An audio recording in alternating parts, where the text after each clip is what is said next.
নারায়ণগড় বিধানসভা কেন্দ্রের আসন্ন নির্বাচনে বিজেপি দলের পক্ষ থেকে রমাপ্রসাদ গিরিকে প্রার্থী হিসেবে ঘোষণা করা হয়েছে। দলীয় নেতৃত্ব তাকে ফুলের তোড়া উত্তরীয় দিয়ে বরণ করে নেয়, যা প্রার্থীর প্রতি দলের আস্থা ও সমর্থনের প্রতীক। বুধবার সন্ধ্যায় বুথ স্তরের নেতৃত্বদের নিয়ে একটি সাংগঠনিক আলোচনা করেন রমাপ্রসাদ গিরি। এই আলোচনায় দলের ভবিষ্যৎ কৌশল এবং নির্বাচনী প্রচারের দিক নির্দেশনা নিয়ে বিস্তারিত আলোচনা হয়। রমাপ্রসাদ গিরি তৃণমূলের প্রাক্তন বিধায়কের কাজের অভাব নিয়ে তীব্র সমালোচনা করেন। তার দাবি, তৃণমূলের শাসনকালে সাধারণ মানুষের জন্য কোনো উল্লেখযোগ্য কাজ হয়নি, যা এই অঞ্চলের উন্নয়নকে পিছিয়ে দিয়েছে। তিনি আশ্বাস দেন, বিজেপি ক্ষমতায় এলে নারায়ণগড়ে উন্নয়নের নতুন দিগন্ত খুলবে এবং সাধারণ মানুষের প্রয়োজনকে অগ্রাধিকার দেওয়া হবে। তৃণমূলের আভ্যন্তরীণ সংকট প্রসঙ্গে রমাপ্রসাদ বলেন, গোষ্ঠীদ্বন্দ্বের কারণে দলটি দুর্বলতা প্রকাশ্যে এসেছে। তিনি আত্মবিশ্বাসের সঙ্গে বলেন, বিজেপি 100% জয়ের পথে রয়েছে এবং বাংলায় একটি নতুন সূর্যের উদয় হবে। তার মতে, এই নতুন শাসন ব্যবস্থায় থাকবে না কোনো দুর্নীতি, ব্যক্তিগত হিংসা, গুন্ডামি বা রক্তারক্তি। বিজেপি নেতৃত্বাধীন সরকার সাধারণ মানুষের কল্যাণে কাজ করবে বলে তিনি দৃঢ় প্রতিশ্রুতি ব্যক্ত করেন। সর্বভারতীয় বিজেপি নেতৃত্ব, রাজ্য নেতৃত্ব, জেলা এবং আমার 3 মণ্ডল, সমস্ত কার্যকর্তা বিজেপির সবাইকে আমার পক্ষ থেকে আন্তরিক শ্রদ্ধা প্রণাম জানাই। তাদের সবার ঐকান্তিক ইচ্ছায় দল আমাকে দ্বিতীয়বার এই লড়াইয়ের জন্য বিশ্বাস আর আস্থা রেখে পাঠিয়েছে।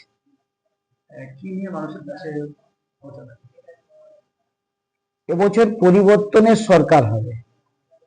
দীর্ঘ 49 বছর পর এমন একটা সরকার হতে চলেছে যে সরকারের কোনো টাকার অভাব হবে না, কারণ কেন্দ্রে রাজ্যে একই সরকার হবে। আমরা 34 বছর সিপিএম এর জমানা দেখেছি। আমরা সিপিএম এর জমানায় দেখেছি কেন্দ্রের কালো হাত ভেঙে দাও, গুড়িয়ে দাও, আমরা কাজ পাইনি। আমরা 15 বছর তৃণমূলের জমানায়ও একই দেখেছি যে নরেন্দ্র মোদীর বিরুদ্ধে মুর্দাবাদ উঠেছে, কিন্তু আমরা কোনো কাজ পাইনি। এই প্রথম মানুষ সিদ্ধান্ত নেবেন কেন্দ্রে নরেন্দ্র মোদীর সরকার, আর নরেন্দ্র মোদীকে এখানে বিশ্বাস করে আমরা যারা সবাই প্রার্থী হয়েছি, সবাই নরেন্দ্র মোদীর প্রার্থী, পদ্মফুলের প্রার্থী, আমাদের বিশ্বাস করে তারা ভোট দিবেন যে আগামী দিনে কেন্দ্রে রাজ্যে একই সরকার হয়ে ডিএর টাকা পুরো দেওয়া হবে, পে কমিশন হবে, বেকার ছেলেরা চাকরি পাবে, 26,000 যে চাকরি চলে গেছে তার সুবন্দোবস্ত হবে, যে ক্লার্কদের চাকরি চলে গেছে, চাকরি যাদের চলে গেছে তাদের শাস্তি হবে, কিন্তু যাদের চাকরি গেছে তাদের প্রতি আমাদের সরকার নমনীয় থাকবে। আমরা পুলিশ প্রশাসনের কাছেও একটা রেখেছি, সিভিক পুলিশের হয়ে যারা কাজ করছেন তাদেরও সরকার চিন্তা ভাবনা করবে। আমার নতুন সরকার, আমরা চিন্তা ভাবনা করব তারাও যেন এই সরকারের পরিবর্তনের পক্ষে ভোট দেন। আশা কর্মীদের যেভাবে মারা হয়েছে, নারায়ণগড়ের আশা কর্মীগুলোকে মায়েরা শাড়ি তুলে দেখাতে পারছেন না, তাদের এভাবে পেটানো হয়েছিল কদিন আগে, 1 মাস আগে পেটানো হয়েছে। সেই আশা কর্মী মায়েদের বলছি, আপনারা সিদ্ধান্ত নিন পুলিশি অত্যাচারের বিরুদ্ধে।